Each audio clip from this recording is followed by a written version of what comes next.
בנתיב של דחיית הכרעה. For the state of Israel, we must not accept a ceasefire between the United States and Iran. We must act with a clear and uncompromising mindset. The security of Israel's citizens comes above all. A sovereign state is not an execution contractor for any superpower. It is not bound by agreements that close off its ability to defend its people against existential threats. We must continue to act even against the position of the United States.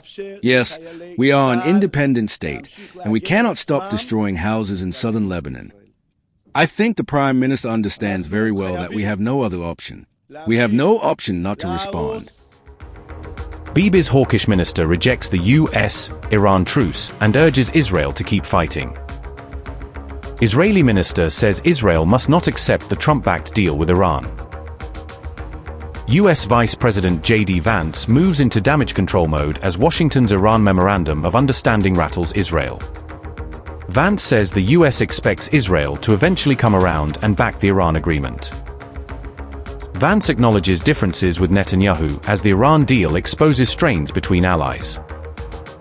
JD Vance said on June 15 that Israel would eventually support the U.S. Iran agreement. Vance also acknowledged differences with Prime Minister Benjamin Netanyahu over the deal. He made the remarks in an interview with NBC Nightly News, according to Iran International. JD Vance said, and I quote, "The agreement would ultimately improve Israel's security. Israeli leaders would buy in as implementation progresses. I think fundamentally the United States, we have our interests. We also have aligned interests, but also sometimes we're going to disagree on issues from time to time, and I think that's totally reasonable." Unquote. Notably, criticism remains widespread in Israel over Washington's decision to end the war. For the state of Israel, we must not accept a ceasefire between the United States and Iran. We must act with a clear and uncompromising mindset. The security of Israel's citizens comes above all. A sovereign state is not an execution contractor for any superpower. It is not bound by agreements that close off its ability to defend its people against existential threats. We must not act under external pressure, but according to our own moral imperative. Just as an individual is obligated to defend their home, the state of Israel is obligated to do everything to protect its citizens. History teaches us a painful lesson. Every time we chose delay, postponement, or reliance on false calm, we received more terrorism. I state this unequivocally. Our dear Prime Minister, the era of endless rounds of fighting is over. Not in Gaza, not in Lebanon, not against Iran. I demand that the Prime Minister allow the IDF to continue defending itself and the State of Israel. We must continue destroying targets in southern Lebanon. We must continue pushing back the population in southern Lebanon. We must continue eliminating Hezbollah militants in Lebanon. Every shell, every drone, every missile launched at us must be met with an unequivocal response. And yes, any fire on the state of Israel must be treated as a declaration of war.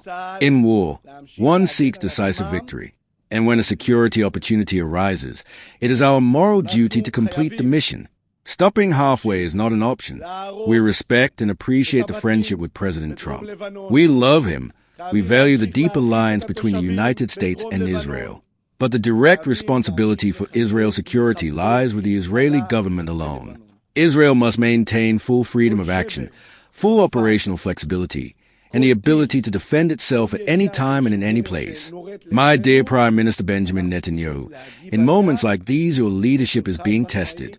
History will not remember those who sought false calm, but those who ensured the security of their people. The Jewish people returned to their homeland to live in security, freedom, and pride. We must continue operating in Lebanon. We must remain independent. We respect President Trump, but we do not accept the agreement he signed, and we must continue on our own path. We must continue to act even against the position of the United States. Yes, we are an independent state, and we cannot stop destroying houses in southern Lebanon. We cannot stop preventing the population of southern Lebanon from returning. This endangers our soldiers. It endangers our citizens. We must not allow them to return to the borders, to return to what existed before October 7th. We must continue to maintain control on the ground, even against the position of President Trump. I think the Prime Minister understands very well that we have no other option. We have no option not to respond. We have no option to tie the hands of our soldiers and fighters. We have no option to withdraw from the territory. And I believe the Prime Minister thinks exactly as I do. Meanwhile, Prime Minister Netanyahu has confirmed that he disagrees with Trump over the U.S. Iran deal memorandum. Citizens of Israel, for decades I have been fighting against Iran's efforts to arm itself with nuclear weapons. I can define this as my life's mission. I stood by it until today, and I will uphold it in the future as well. With an agreement, without an agreement, Iran will not have nuclear weapons. Not today, not tomorrow. As long as I am the Prime Minister of Israel, that will not happen. Now I hear people asking, what have we achieved? And I tell them, what have we achieved? We have kept away from us the immediate threat of destruction. Together with our American friends, we launched the largest airstrike in the history of Israel. We thwarted the nuclear scientists, decapitated the leaders of the terror regime, crushed the nuclear facilities, destroyed missiles, and most of the factories producing missiles. We struck countless military infrastructures. We destroyed their navy, their air force. We thwarted senior commanders who targeted the Iranian people. We caused tremendous damage. We estimate it in the hundreds of billions of dollars. Some even estimate it close to $1 trillion. Massive damage to Iran's economy, which took them decades to build. But here is the most important thing. The most important thing is that we saved the state of Israel from the threat of nuclear annihilation, because it is important to understand, Iran was racing towards nuclear capability, truly. Before we intervened, they were racing towards nuclear capability and advancing their nuclear and missile industry deep beneath the earth. If we had not acted at the time we did and with the intensity we did, even with our American friends, if we had not acted this way, Iran would already have atomic bombs. What we have achieved. We saved the state of Israel from annihilation, but I tell you, citizens of Israel, the struggle is not over and finished. We will need to continue to stand guard, continue to be strong and determined, and defend ourselves as much as needed. This is true not only against Iran, but also against the terror arms of Iran, which we have struck in a way unprecedented. We did it in Gaza, we did it in Lebanon, Syria, Yemen, we did it in the refugee camps in Judea and Samaria, we did it everywhere. We eliminated Deif, Hanier, and Sinwar, together with many of the Hamas leaders, basically almost all of them, everyone who was there during the terrible massacre. I think there is one left. He will also be eliminated. We established deep security zones around the state of Israel. We did this in Gaza, in Lebanon, in Syria, where, by the way, we eliminated all the weapons of Assad's army. It was a key link in the axis of evil. And I want to convey, we will stay in the security zones as long as necessary to protect our country. Because after the event in October, I established a simple principle. Israel will not allow terrorist organizations to establish themselves on our borders, to tunnel into our territory, to prepare for a massacre close to our citizens. Today, the heroes stand between the terrorists and our citizens. In essence, what we have done is change our entire security doctrine. We have also changed ourselves. We have broken the barrier of fear. We initiate. We attack, we surprise, and we vanish our pursuers. Israel is stronger than before, and Iran's axis of evil is weaker than before. And if someone had told you at the beginning of the war that we would achieve everything I specified, and I did not detail everything, you would have said he is daydreaming. Well, people talk, they promise. No, we did it. And today, after we achieved all this, there are those who want to minimize it, to cancel our great achievements. And I tell you, we are going to achieve many more great things. We will continue to thwart threats in the region. We will build new alliances with the countries in the region and outside the region. We will ensure our defense independence. This is another principle I established, and I am allocating 350 billion shekels as an addition to the defense budget. We will develop technologies that push the limits of imagination, and we will turn Israel into an even stronger power, because our strength is the key to our future. It is the key to our security. It is the key to our economy. It is the key to our alliances, because alliances are made with strength. And today, Israel is a very strong country.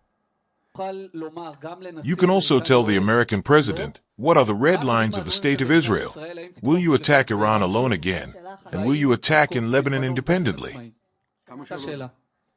Quite a question. Well, President Trump and I have known each other for many years. He is the President of the United States, and I am the Prime Minister of Israel. We often see eye to eye, but there are also cases where we do not see eye to eye as much.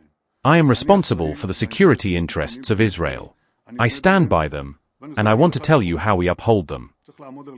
We must uphold them not with agitation, but with wisdom, and this requires a lot of experience, a lot of wisdom, and a deep familiarity with the American arena. Hello, sir. I want to ask you, did we win the war you call the War of Resurrection? And if not, is the next round against Iran only a matter of time? I think what we are seeing today, our situation in the War of Resurrection, on October 7th, is simply incomparable to our strength today. We struck our enemies, broke the Iranian axis, the Iranian terror axis. Hezbollah is a shadow of what it used to be. There is still work to do. In Gaza, we control over 60% of the territory. Gaza no longer poses a real threat to Israel. What you see in the Gaza Strip is something no one believed, because I said this would happen too. I said the area would thrive again, and people would feel safe, and I do not know if you know, today the demand for apartments in the Gaza envelope is immense. There are not enough apartments. Everyone wants to come there. Why do they want to come there? Because we have really succeeded in diminishing and breaking this threat and also bringing a very large package of prosperity. This is what we are going to do in the north as well. Mr. Prime Minister, when you launched the operation, you said the goal was to eliminate the threat of the Ayatollah regime in Iran. 3 months later, this campaign is declared over. The Ayatollah regime is still in place. The threat still exists. Where did you go wrong? Who said I was wrong? You say so. I tell you the opposite. I was not wrong at all. I defined the objectives, and the cabinet defined the objectives differently from what you said. We said we want to distance the danger from us existentially, first the nuclear danger, and we did that. We said we want to distance the missile danger from us, and we did that. And we said we want to create the conditions that would allow the Iranian people, if they wish, to remove the regime. Now, I can tell you one thing. Iran is in a very difficult economic situation. We have damaged all possible infrastructures there. The damage is immense. There are also cracks within this regime. I did not define when this regime will fall. No one knows when this regime will fall. In October and Israel today, how can we compare? Israel before, with dogs, while this regime is rushing towards nuclear capability and is going to produce thousands more ballistic missiles against us. And today this matter is engraved. These two things have been achieved. And the main thing I can tell you is that there is an organized, systematic effort to downplay these tremendous achievements. I would appreciate your response. There are a lot of reports that you intend to retire in the upcoming elections. Do you intend to run until the end? Thank you. First of all, I am very touched by your concern about whether I will run or not. So I want to reassure you. Yes, I am going to run, and I intend to win. Regarding my relationship with President Trump, in the United States they say that President Trump does everything I ask. And in this country they say the opposite, that I do everything he asks. So that is not true. It is a relationship between partners who have known each other for many years. Sometimes we agree, sometimes we disagree. It happens in the best families. I set certain parameters for our activity and we are doing it. Anyone who tells you we can do everything, or that we can completely disregard what the United States says, that is also not true. We take it into account. When he entered, he brought the U.S. Army to fight together against our common enemy. That is a big thing. I respect that. But it cannot be said that we are entirely subject to these considerations. Under my leadership, the State of Israel has proven that it accomplishes great things and leads in many areas. We initiate, we act, we surprise, and we also succeed. And why did Trump act like Biden and sign such an agreement? I would not make that comparison. We still do not know what the agreement will be. I can say that the fundamental difference between the situation then and the situation today is that every agreement must be accompanied by a military threat.